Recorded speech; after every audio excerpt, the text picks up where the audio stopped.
ఉత్సవాలు తొలి రోజు శ్రీ దుర్గాదేవి అమ్మవారు, శ్రీ బాలత్రిపుర సుందరి అమ్మవారిగా భక్తులకు దర్శనమిచ్చారు.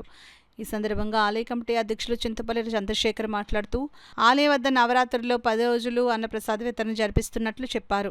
ప్రతిరోజు పూజలు, అభిషేకాలతో పాటు అమ్మవారికి విశేష అలంకరణలు చేస్తున్నట్లు వెల్లడించారు.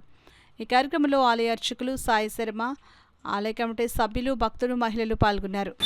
అమ్మవారి వెండిచీర తయారు చేసి ధరించడం జరిగింది. అలాగే కూడా ఇంకా కూడా అమ్మవారికి కలవ పువ్వు ఇవన్నీ కూడా తయారు చేయాలని కమిటీ వారు నిర్ణయించారు. దాని విధంగానే భక్తులందరూ కూడా సహకరించి వాళ్ళు విరాళాలు ఇవ్వాల్సిందిగా కోరుచున్నాం. అలాగే అమ్మవారి వెండిచీరని చూసి అందరూ కూడా ధరించాలని, అందరూ కూడా ఈ ఆలయానికి వచ్చి అమ్మవారి శుభపాత్ర కావాలని కోరుకుంటున్నాం. కనకదుర్గ అమ్మవారికి ఈరోజు మధ్యాహ్నం నుంచి బాలా త్రిపురసుందరీదేవి అవతారంలో అమ్మవారు దర్శిస్తారు. భక్తులందరూ కదా విచ్చేసి అమ్మవారిని దర్శించుకుని తీర్థప్రసాదాలు తీసుకుంటారని కోరుతున్నాం. అలాగే ఇక్కడ నవరాత్రిలో ప్రతిరోజు కదా నిత్య అన్నదానం జరుగుతుంది.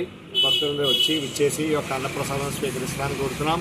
అలాగే అనంతరం కదా నవరాత్రులు అంటారు కదా భారీ అన్నదానం జరుగుతుంది. అందరూ కదా భక్తులందరూ కదా విచ్చేసి ఒక అమ్మవారి అనుగ్రహం పొందుతారని కోరి ప్రార్థిస్తున్నాం.